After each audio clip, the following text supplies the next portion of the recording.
Hi there. Thank you for coming here today. Thank you for clicking on my video. This is a really important video to me.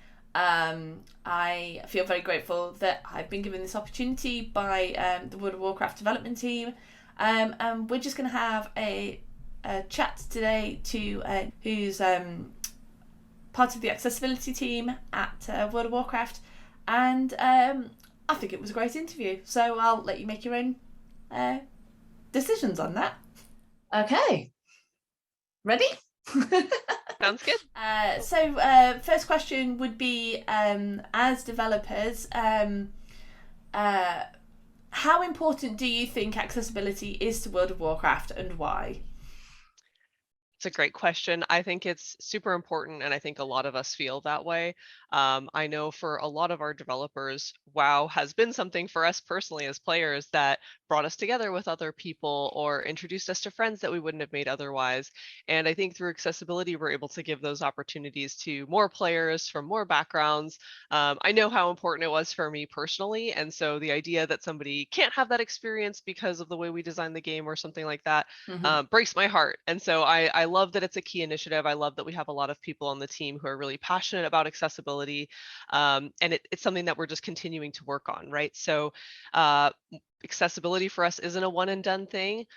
We do have technical hurdles with World of Warcraft being a game that's been alive for 18 years that we need to Yeah, of overcome. course. But it's something that we're continually working on. And so the community will continue to see updates from us, but we want to make sure that we get those updates out as fast and responsibly as we can. So making sure that it's working in the best way that it possibly could, that the timing is right, and that it's going to make sense for the current state of the game.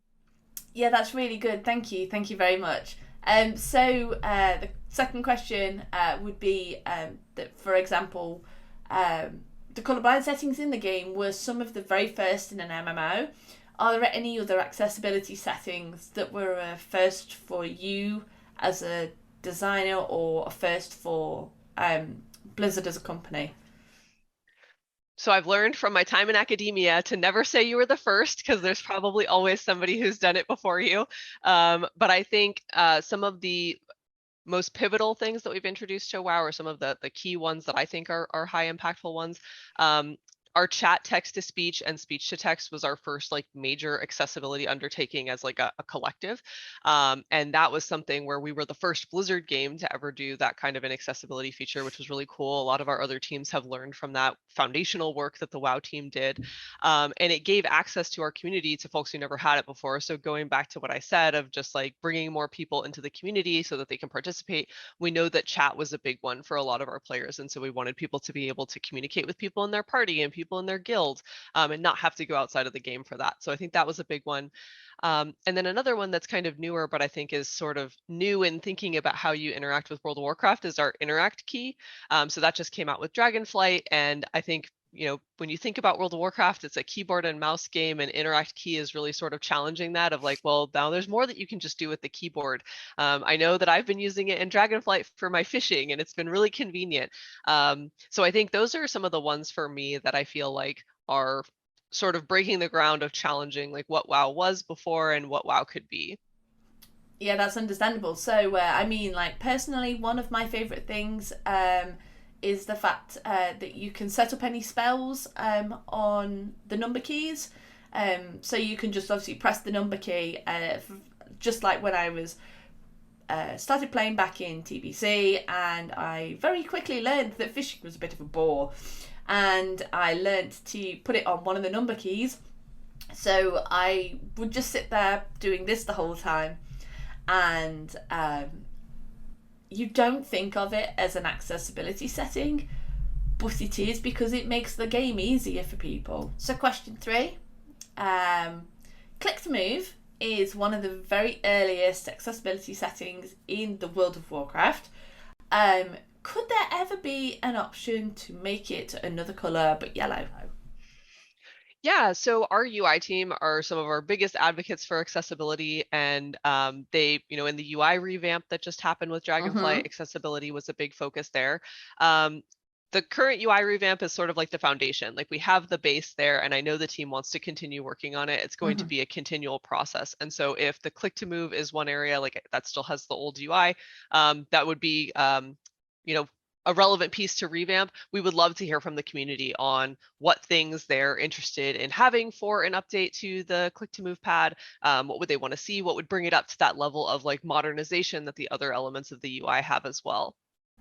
Yeah, so one of the reasons that I obviously mentioned yellow is that I personally struggle to see things like yellows against things like whites and stuff like that. I can't remember the zone. The zones just need to go poof out of my head. Seeing the yellow on very pale colours was really hard at times. And I also found the same thing with things like Revendreth, where I struggled to see things like reds on browns. So those colour combinations are hard for me. And one of the things I did was to change the colourblind settings, but I know that doesn't work for everybody. For example, so I have somebody in my guild who's very colourblind, and even he has asked me that would there ever be the option to change like individual parts of the UI colours. So for example, in Overwatch, where you can take different parts of the UI and change that colour. But obviously, as you've just said, a lot of this stuff is based around the old UI. So it'll be really interesting and going forward, seeing the differences on the old UI and the new. Definitely. And I know the team like had accessibility as a core value when they were looking at the revamp, and I know that there's more that we can do. But yeah, it's like now that the base is there, we can start to do the cool extra stuff, right? Yeah, no, that's totally. So this is a question that I am convinced I am going to drive myself crazy about, because people in the community think that I've seen something that isn't there and it doesn't exist. But I'm going to check with you. So question 4, during the Battle for Azeroth expansion, I swear blind, not a pun, I apologise, that there was a description of the sound effects in the cutscene subtitles, and I swear that I saw things like low-pitched, murmuring, burbling, those kinds of words, and I'm convinced it was there, but was this ever a thing? Was it cut out of the game? Or am I just imagining it? So I can't speak to BFA specifically because that was a little bit before my time working with the team, but I know for Shadowlands moving forward, you're not crazy, and that is actually in there. We worked with our localization team to make sure that our cinematics had subtitles for deaf and hard of hearing, and we chose that specifically because we wanted to include all of that extra information you talked about. So you'll see the, ominous orchestral music, or stammering or whatever it is, and that was a deliberate decision. And so moving forward, one was turning on subtitles by default, because we heard from some folks in the community that their settings were getting like turned off again when new expansions would come out. We were like, subtitles are off by default. Let's fix that so that people can get that epic cinematic right when they come in.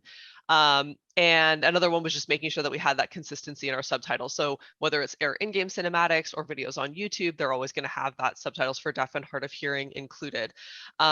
It's a different community that we're catering to, but we're also starting to explore audio description for some of our cinematics. So that's been more of our out-of-game cinematics or like announcement trailers and things like that. But those are the things that we consider like the community hype building videos. And so we want everyone in our community to be a part of that. And so that's why we started to explore audio description as well. And we're still looking to see kind of where we can push the boundaries on that and do a little bit more with it as well. No, that's totally understandable. And obviously I saw the audio description work that's been done in things like the recent Hearthstone trailers. And I was really excited to see things like that and see that those things were kind of being put in. So that's really great. So a little bit of a twist on that subtitle question. Has it ever been of any consideration to the developers to change a lot of the options towards subtitles? So for example, I'm hard of hearing, and more options for the subtitles would be really appreciated. So things like colours, fonts, like different opacities of backgrounds, sizes, that kinds of things. So obviously if you look at other studios and their games, they obviously give a lot of options towards their subtitles, And this is a thing very much in the industry now that we're kind of pushing more towards. And I was just wondering, so if there's scope at any point to do that within World of Warcraft? Yeah, so for WoW, it's complicated. That's the answer for a lot of things. Yeah. But it's definitely something that the team has on our radar. It's something that we're investigating. One of the difficulties is some of our older cinematics have the text baked into the video, and so in situations like that, it's not necessarily as possible. But for some of our newer tech, like our in-game cinematics, where your character is there with some of the other main cast of World of Warcraft, those are kind of newer technology that we have now. And I think starting to explore what's possible with that kind of real-time cinematic tech, and how can we customize this stuff, is something that we can look at moving forward. We're still figuring out just some of the video pieces of that, and so I think like working on that alongside the subtitle tech is something that we can definitely explore going forward, and hopefully find a way to support that, because I know industry standard for sure is moving towards that direction of resizing and color customization and speaker names and all of that kind of good stuff. So when I was writing the review, I discovered that there were text-to-speech differences in the voice options between the Mac and the PC. Could this be something in the future that is baked into the settings of the game and not reliant on the operating system? Just to clarify, do you mean in like the number of voices or the style of voices? Yeah, so like I was playing on Mac and Antonio was playing on PC, and we found that I had a lot more choices when it came to things like voices and female, male, those kinds of things, than what the PC had. So we were just wondering, obviously, if there's a possibility to just put that in the game without having to rely on the operating system. Okay, yeah. So when we were working on the text-to-speech, there weren't adequate systems in place for us to be able to support something as robust purely with the in-game functionality. We tried that early on, actually, and had players giving us feedback like, I see better, and so our engineers were looking at exploring, hey, how can we do this to a level of quality that our players are expecting and that our players need, which was why we chose to go the route of supporting the OS level voices. So I think by default it just adds whatever you have installed on your OS standard. So if you're somebody who uses narrator or voiceover a lot and you have other voices that you've downloaded and things, it will pull those packs into game. It's just a little bit of extra work outside of the game. But for us, it was the decision of like, hey, for players who use this, they're going to be used to this already. This is kind of what they're comfortable using. And so bringing that into the game rather than reinventing the wheel ourselves to do something that's maybe not to the level of quality players are expecting is going to provide a better experience, which is why we chose to do the system or the OS level support. That makes sense. Thank you. So when looking at the settings concerning movement in World of Warcraft, is there a chance for the move pad to be updated to be customizable? This would improve the functionality of the pad in the game. So if I can flip it around and ask you a question, Sure. what kind of customizations would you want from the move pad? This is actually, and I'm going to be totally honest here and hold my hands up, because such a question came actually from Antonio, because he has movement disabilities, and it was one that he wanted to ask. So I think what he's trying to say is, at the moment when you look at the move pad in game, it's just one style. So what I think he was looking at was things like, could you have different styles for the pads? Could you have different colours? Could you have the kinds of stuff so you could make it more customizable? So for example, not everybody has a movement difficulty, but they could also have a sight difficulty or a hearing difficulty, or they could have all three. Is there a chance that you could make it more customizable? So, for example, if you were to press a part on the move pad and it made a noise, or it gave like a visual response, that could be an option. Or say, for example, a different contrast to the back of the pad so it stood out from the game. that those kinds of things. Okay, yeah. So I think that's a great list of things. It totally makes sense. I think going back to what we talked about before with the UI revamp, this is definitely something that could be, based on player feedback, something that we look into, right?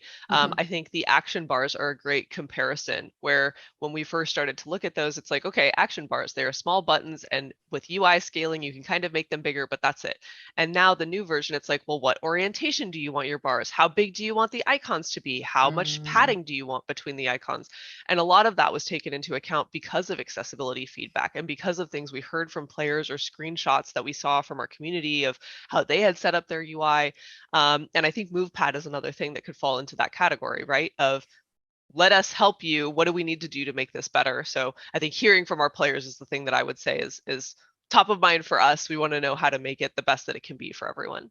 Understandable, yeah. Brilliant, thank you. So, the new UI options have been really welcomed for players that found the old UI cluttered and hard to understand.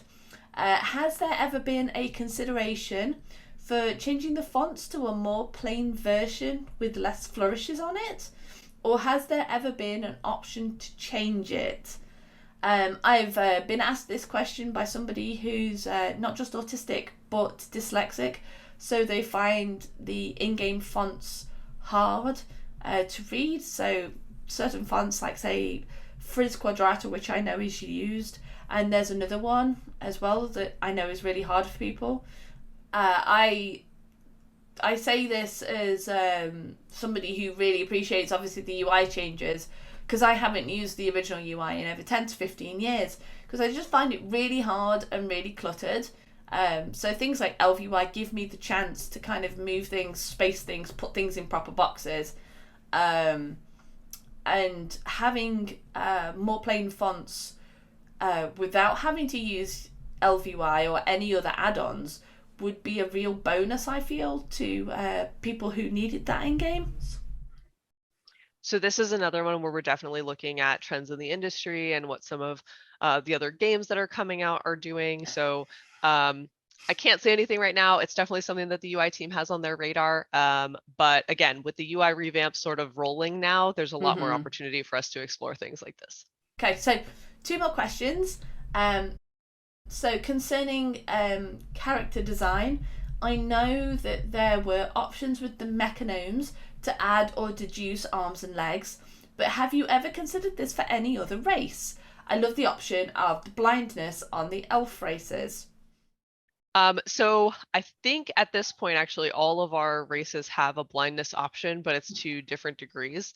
And I know for Dragonflight, the Drakthir sort of reset the bar for what character customization in WoW Yeah. is. So using the blindness as an example, for Drakthir, you can select which eye. It will match with every color option of the eyes. It's got this whole thing that's tied together. And so as we go back and look at our existing races for what character customization things can we advance, I think we're going to be using the Drakthir as the frame of reference for Mm. that to add that additional customizability and make sure that people can represent themselves the way that they want in the world. I just really liked the idea that with the mechanomes, you could like take off an arm and put on a metal arm and things like that.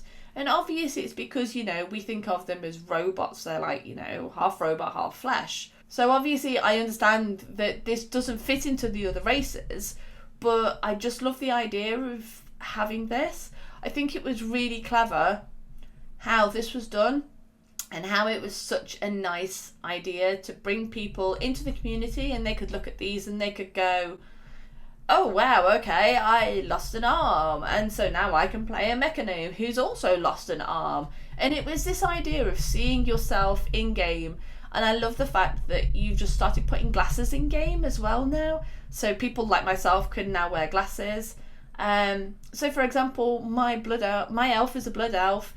She has red hair, she has glasses, she looks a lot like me, and it's just for so long after playing the game, it's like, oh wow, okay, I now have a character that looks like me, and it's just so cool. That's Um, awesome. so the last question that I have is, as a developer, if there was one accessible feature that you would like to put into the game, what would it be? This is so hard to pick one because it's like, what's your favorite child, right? There's so many things that I want for World of Warcraft. If I can cheat a little bit and say two, um, a big one for me would be controller support in game. And we have a little bit of that worked in Mm, now with some of the controller support stuff that we do. But I think opening the game up to full controller support so that you can navigate menus, you can fully move your character, all of that kind of stuff, like we've talked about, is just going to bring that game to so many more yeah, people who can't use a keyboard and mouse or find it more comfortable to use a keyboard or a gamepad, yeah. all of that kind of stuff. I think another piece of that is I know, and I hear from players like this all the time, of people who want to use the gamepad for one part of their control and a keyboard for another part of their control. Mm. And so I'm like, I can hear engineers screaming right now, but like the ability to have that still interface well, right? And that you could use multiple input devices. So that would be Yeah. one for me that I think would be huge. Um, the other one is it was so cool to see all the positive response for things like the text to speech for chat, but I would love a world where we had text to speech for quest narration. And I know that Yeah. there's some really robust voices out there that have kind of more of the fantasy inflection and, can we make it a little bit more immersive? I know even for able-bodied players, not everybody reads quest text because it's just a lot. And having somebody who's reading it out to you might make it a little bit more approachable, might help you get involved in the lore a little bit more, is going to help people who just aren't going to be able to read that text for whatever reason get involved in the story and figure out what's going on. So that would be another one for me that I would just be like, this would be so cool. Oh, yeah, that would be incredible. So for example, say if you had like one of the main characters like Jaina or Khadgar, and they were reading to you, or any of the other guys, and it would just make it so immersive. You'd be bringing so many more players into the game, and I love that. And I'd flip if that happened. But that's it. That's all I have. I just want to say thank you for giving me this opportunity. It really does mean a lot to me. This was huge. I feel like I'm going to wake up in the morning and it's all going to be just like a really funny dream. So I appreciate this. I appreciate this a lot. So thank you very much for your time. Of course. And I mean, thank you for the write-up that you did on WoW. I shared it with people internally. And so we were all talking about the article and everything. And yeah, having the opportunity to chat with you folks and get some of this out there is awesome for us too. Like I love that I get this chance to do this. I was in the same boat as you, which just being like, oh my gosh, oh my gosh, oh my gosh. So yeah, thank you for taking the time.